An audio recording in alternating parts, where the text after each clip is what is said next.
I'm sure you've heard it 1,000 times before. Thor Love and Thunder is not very good, it's too childish, or too simplistic, or too whatever the hell else. Well, I have heard your cries, Internet, and I am here to help you in the one way I know how. Write a story. What some of you may not know about me is that I'm an author. I've always loved writing stories, and while my book is in editing and proofreading right now, I've begun dabbling into fanfiction. I'll link a few of them down below if you want to check them out. So, who better than me to take on this challenge? Okay, so maybe I'm not the best person to do this, but I have the time to, so just try and stop me! First, I'm gonna go over what I thought worked in the movie, then what I thought didn't work. I'll then discuss what I plan to keep in my rewrite and what I'll change, then we'll get to the actual thing. Time codes will be in the description for those of you who like to skip around. But now, without further ado, let's get into the Thor Love and Thunder rewrite.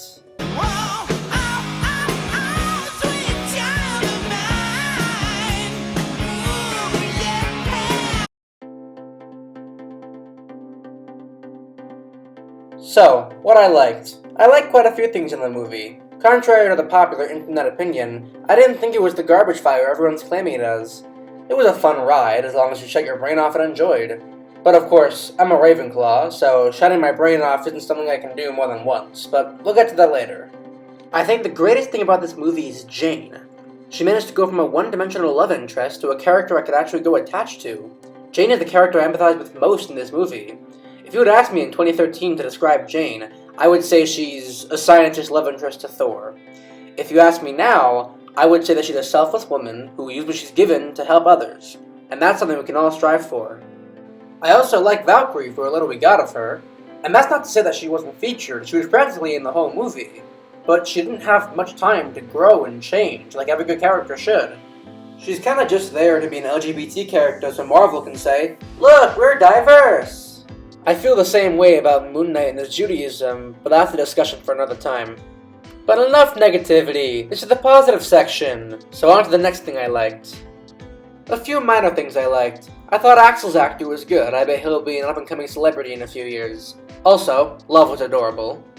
Finally, I liked the appearance of Sif. I had actually recently finished watching the show Blind Spot when Love and Thunder came out, so sitting in the theater I was like, why the hell is there Jane Doe in my Marvel movie? And then I remembered that actors play multiple roles.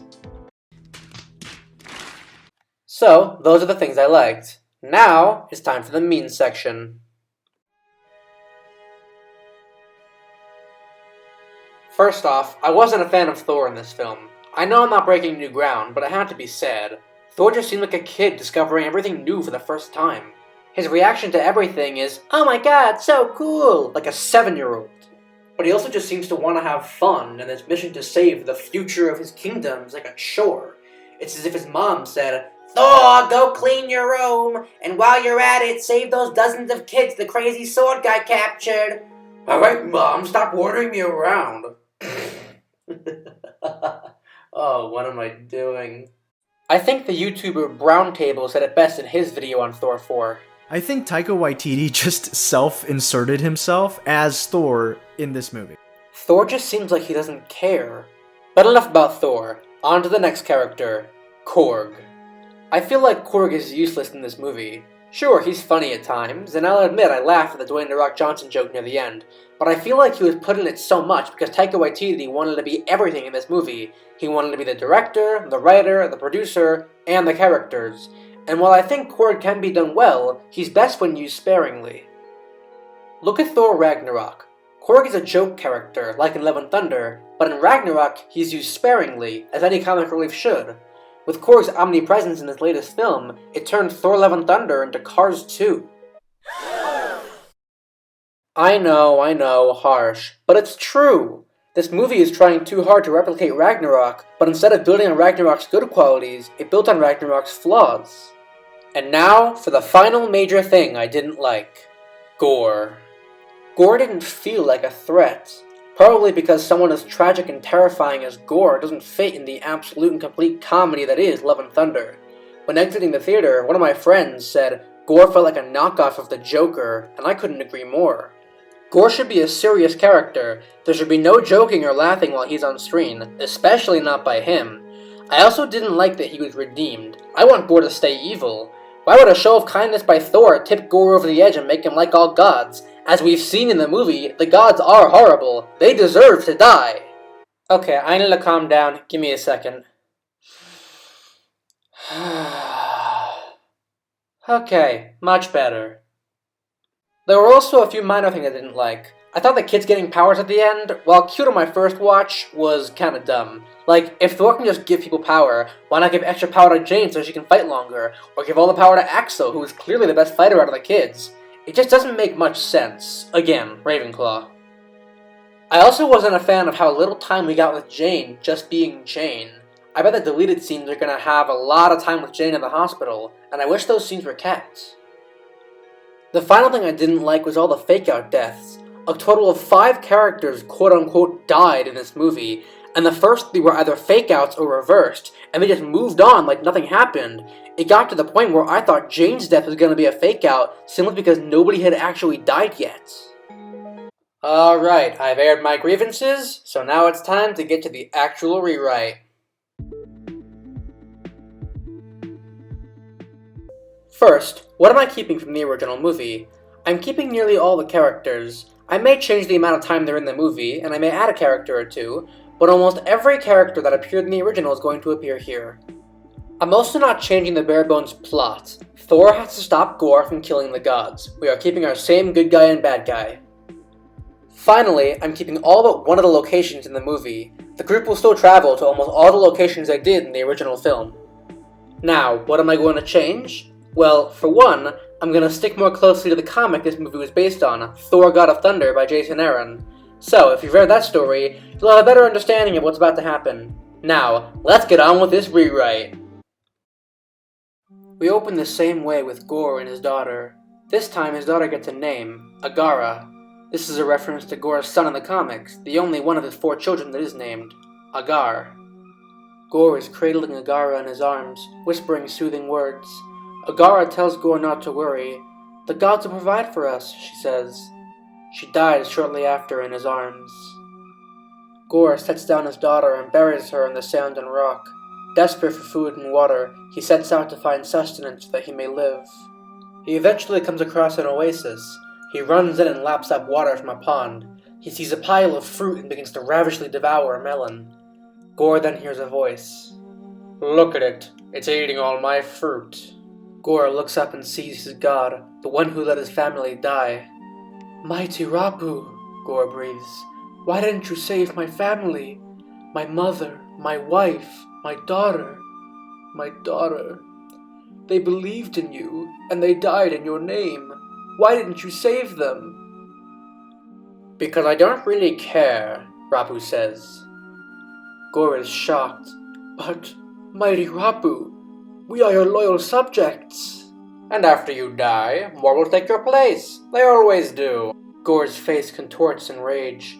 "My people wept for you, worked for you, died for you, and you don't care? How can you call yourself a benevolent god?" "Who said anything about benevolent?" Rapu asked nonchalantly. "But you were quite rude to me just then, so I'm going to kill you now." Suddenly, a shadow passes over Gore and Rapu. A black sword emerges from the ground. Rapu switches from haughty to scared. "No, that can't be!" A deep voice speaks to Gore. "Take the Necro Sword. Kill the gods. You know you want to." Gore grabs the sword's hilt. The deep voice laughs as Gore stands up, wielding the Necro Sword. Gore raises the sword and brings it down across Rapu's neck, decapitating him. Gore looks into the forest and sees a figure surrounded in shadows. The figure smiles before disappearing. "This is my vow," Gore declares. "All gods will die." Now, if you don't know who that black figure is supposed to be, that is Null, the god of the symbiotes. In the comics, All Black the Necro Sword is the first symbiote, and is essentially Null's right-hand weapon. But of course, since Sony still owns the rights to Null, as he's a Spider-Verse character, we can't mention him by name, but that doesn't mean we can't allude to him. This way we can set up Null whenever he eventually joins the MCU. Gore becomes shrouded in black, creating a cloak of mist. He flies into the air and disappears into the atmosphere. We then cut to Omnipotent City. A bunch of gods are hanging around, relaxing, when a black sphere appears in the center. From that sphere, Gore emerges, carrying the Necro Sword. This is when we get to see Gore kill a whole bunch of gods. There can be some real ones that people might not know much about, like Khnum or Njord, and some fake ones.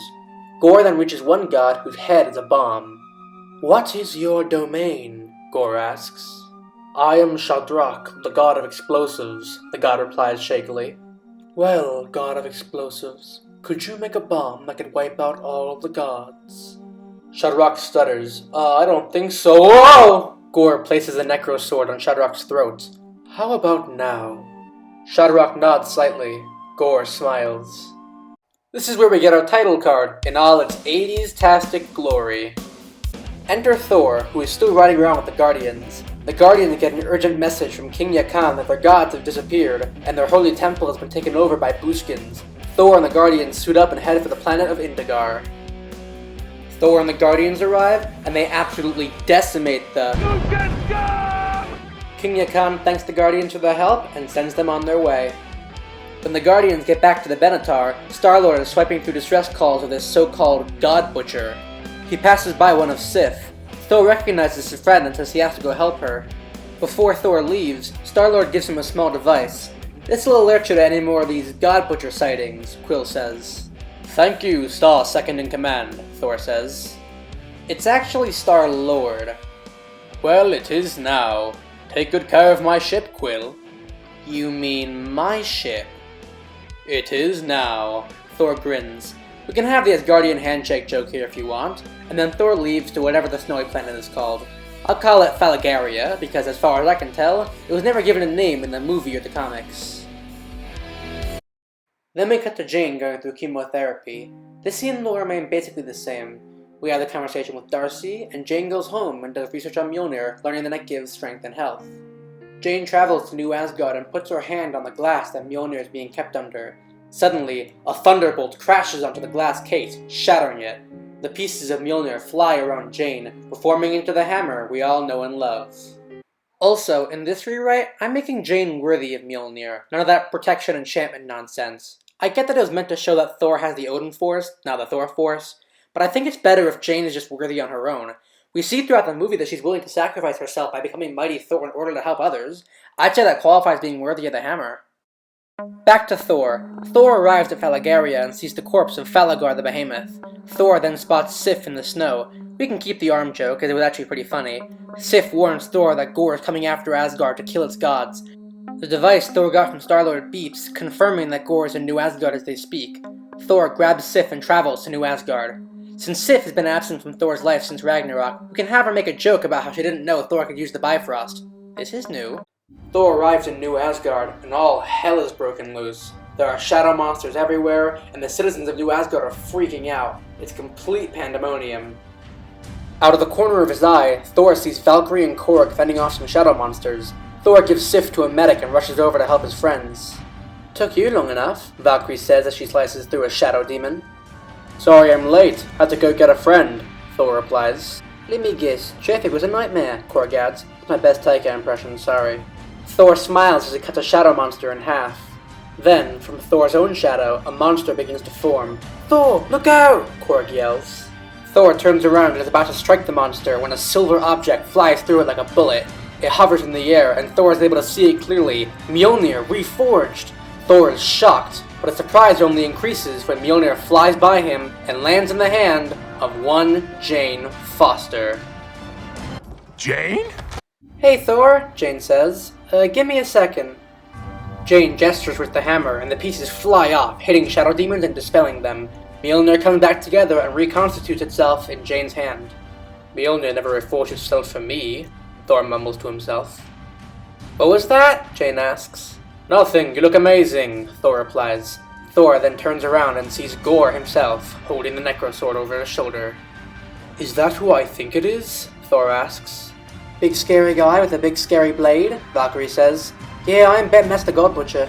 Suddenly, something bumps into Thor. Thor whirls around, Stormbreaker at the ready, but it's only Astrid, Heimdall's son. "Astrid? What are you doing here?" Thor asks. "I've come to fight," Astrid says. "Also, I go by Axel now." "But you can't fight, you're a child," Thor says. Well, is there any way I can help? Astrid, now Axel, asks. Thor thinks for a second. You have the same powers as your father, right? Axel nods.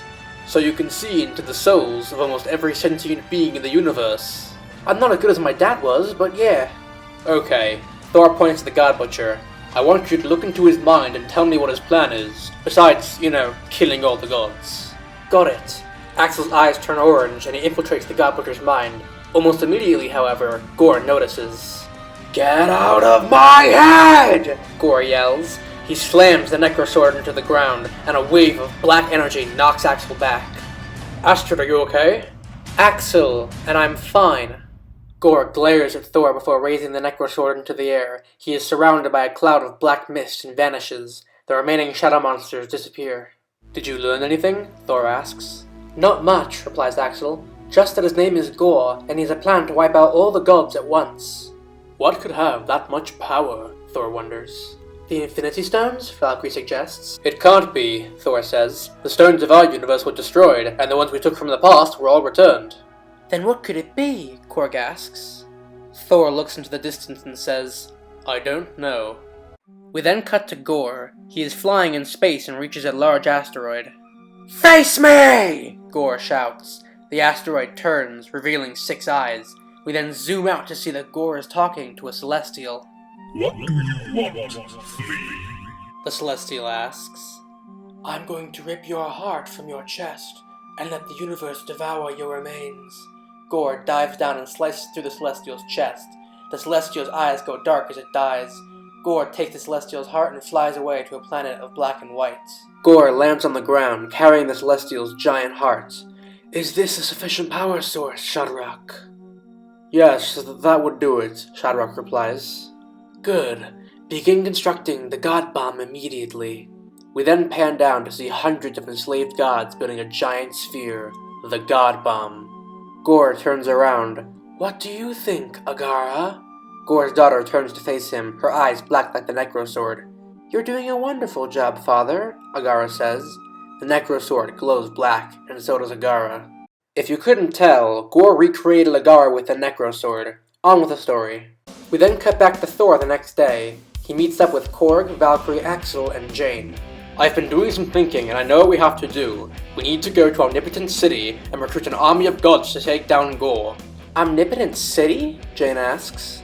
It's this magnificent metropolis where gods have council and meetings. With the God Butcher running around, I'm sure a ton of gods will be there. Ra, Hercules, Vishnu. I bet we could even get Zeus to help us. Well, how do we get to Omnipotent City? Jane asks. Thor throws Stormbreaker into the air and catches it. With this. Thor heads for the door. Jane, Valkyrie, you come with me. What about me? Korg asks. Korg, you and Axel stay here and keep New Asgard safe. Sorry, Korg, but you can't be in this whole movie. Like I said, you're best in small doses. So, Thor, Jane, and Valkyrie head to Omnipotent City. This scene stays relatively the same, with only 2 differences. Korg isn't there, so no fake-out death. And also, Khonshu shows up. He doesn't have to say anything, but have him be there. It'll be a good way to make the MCU feel more connected. But anyway, Zeus still refuses to help, Valkyrie steals a Thunderbolt, and they're on their way. Thor, Jane, and Valkyrie head back to Earth. I can't believe the gods were all such cowards, Thor says. I mean really, Zeus himself afraid to face an enemy. Suddenly, Thor hears a beeping noise. He takes out the device Star-Lord gave him. This device says that Gore is on Corbin, Thor says. But we don't have our god army, Jane says. We'll have to be enough, Thor replies. They bifrost over to Corbin. When Thor, Jane, and Valkyrie arrive, things aren't looking so good for the Corbinites. Shadow monsters are destroying everything in sight. The Corbinite gods are already dead. Oh no, Thor says. We're too late. All of a sudden, Mjolnir flies out of Jane's hand. Jane reverts to her normal self and collapses to the floor. Thor watches as Mjolnir soars through the shadow monsters, landing in the hand of Beta Ray Bill. For those of you who don't know who Beta Ray Bill is, he's one of the first people other than Thor to be worthy of Mjolnir in the comics. With this movie being about Mjolnir and worthiness, I felt like it made sense for Bill to show up. Also, he's a cool character and I want him to show up. This is my video, I do what I want. Anyway, Thor watches as Beta Ray Bill takes down legions of shadow monsters with the hammer. But the hammer is wrenched out of Bill's hand and flies back to Jane. Jane becomes Mighty Thor once again. Valkyrie tosses Beta Ray Bill the Thunderbolt she got from Zeus. Here, use this instead.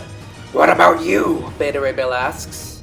Valkyrie unsheaths her blade. I've got a sword. So Thor, Jane, Valkyrie, and Beta Ray Bill defeat the shadow demons, but Gore manages to get away. Thor has an idea. Hold on, you, what's your name? I go by Beta Ray Bill. Alright, Bill, would you like to help us take down the God Butcher? Beta Ray Bill nods. The God Butcher has ravaged my home and countless others. He deserves to be punished. Hold on, Valkyrie interjects. 2 Thors, a Valkyrie, and a discount Zeus? That's not much of a god army. But there's no one else to help us, Jane says. Thor smiles. That's not entirely true. Thor activates the Bifrost and summons Korg, who is wearing a Hawaiian shirt and sunglasses. Man, you should warn somebody before you do that, Korg says. He takes off his glasses and rips off his Hawaiian shirt to reveal his armor. So, what are we doing? Thor catches Korg up to speed. We're going to kill the God Butcher. Oh, and this is Bill. Bill, this is Korg. Sup, Korg says. Wait, but do we know where the God Butcher is? Beta Ray Bill asks. How are we supposed to find him?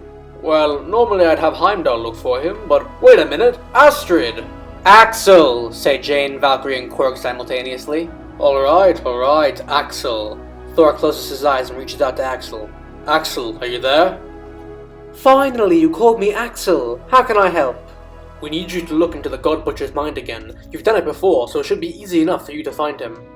You mean the guy that made a wave of energy that almost knocked me off my feet? Axel asks. That's the one, Thor replies. Can you do it?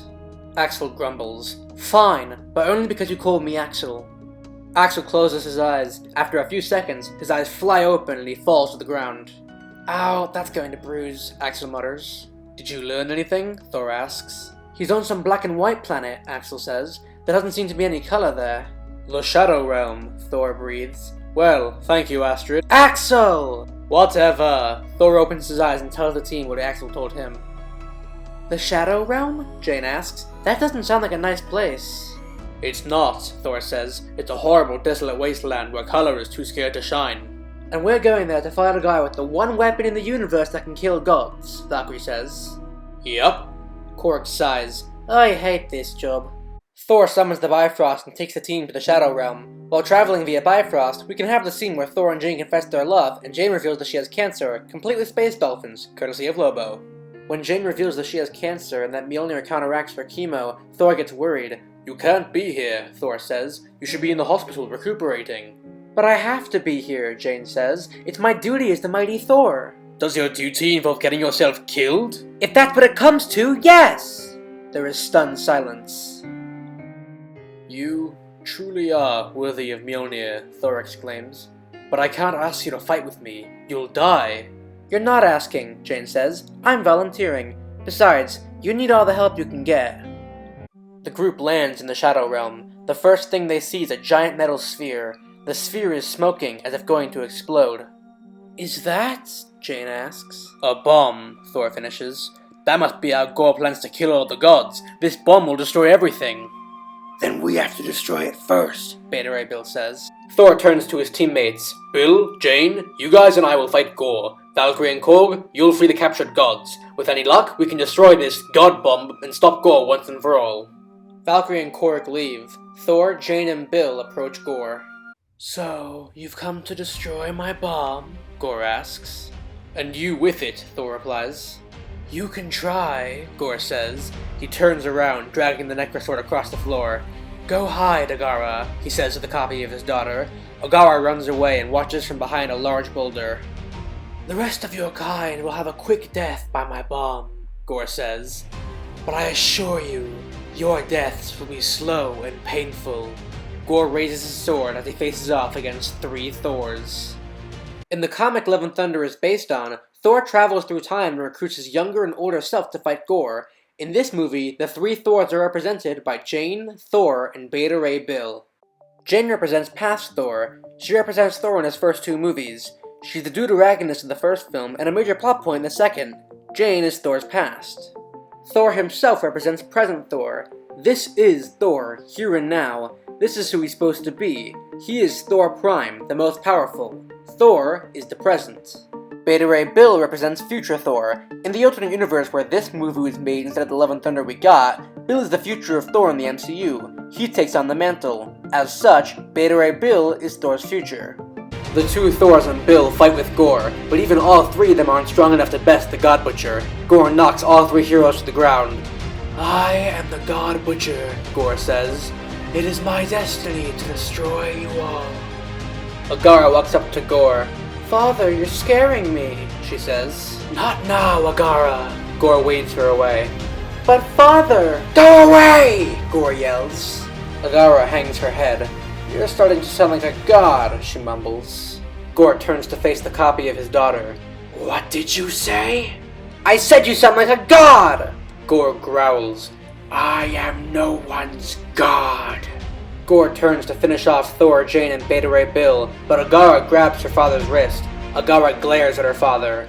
Hail Gore, god of hypocrisy! In that moment, Gore is overcome by rage. He raises the Necro Sword and stabs Agara through the stomach. As he pulls back his blade, his daughter's essence returns to the Necro Sword where it came from. Gore's anger fades. What have I done? He breathes. Thor gets up quietly, now while he's distracted. Thor, Jane, and Beta Ray Bill charge Gore once again, but this time he's not thinking straight, he's making mistakes. Jane throws Mjolnir at Gore, and the hammer slams the God Butcher into the wall of his own bomb. Gore is dead. Jane holds out her hand, but Mjolnir doesn't return to her. Thor gasps, No! He watches in horror as the power of Thor leaves Jane's body. Jane collapses to the floor, dead. Jane! Thor cries. He drops to the ground and cradles Jane's body in his arms. No! Stricken with grief, Thor holds out his free hand. Mjolnir obliges to the call of his master. Thor flies up to the top of the God Bomb and bashes it with both Mjolnir and Stormbreaker. The God Bomb shatters, and Thor returns to the ground. At this point, Valkyrie and Korg arrive with all the imprisoned gods. The gods swarm Thor and Beta Ray Bill, giving thanks for saving their lives. Valkyrie sees Thor holding Jane's body. Oh no, Valkyrie says. Suddenly, Jane's body starts to glow. She turns into golden dust and flies into the wind. Thor turns to Beta Ray Bill. Thank you for your help. We couldn't have done this without you. It was an honor, Bill says. But I have a question. He holds up the thunderbolt. Can I keep this? Thor shakes his head. We'll have to return that to Zeus, he says. But instead, Thor looks longingly at Stormbreaker, then hands it to Bill. Take it. Use it well. Beta Ray Bill is astounded. Thank you, Thor. And know that whenever you need my assistance, just call my name. Just make sure to return the bolt to Zeus, Thor says. Beta Ray Bill raises Stormbreaker, and everyone is sucked into the Bifrost. Thor, Valkyrie, and Korg appear back in New Asgard. Everyone celebrates their victory, but Thor is still sad about Jane's death. He hugs Mjolnir and whispers, I'll never forget you, mighty Thor. The imprisoned gods arrive at Omnipotent City. The imprisoned gods berate the other gods for not coming to help them. On Zeus's throne, the Thunderbolt appears with a note attached. Thanks for the bolt. XOXO, Thor. Finally, Beta Ray Bill lands on Corbin. He looks at Stormbreaker and smiles. Roll credits. The end credit scenes can stay the same. Hercules' introduction and Jane and Valhalla. They're nice, and I have nothing I think fits better. So, there we have it. My rewrite of Thor Love and Thunder. What did you think? Did you like it? Did you not? Let me know, and subscribe for more. Thanks for watching, but I gotta go. This video is long enough already. See ya!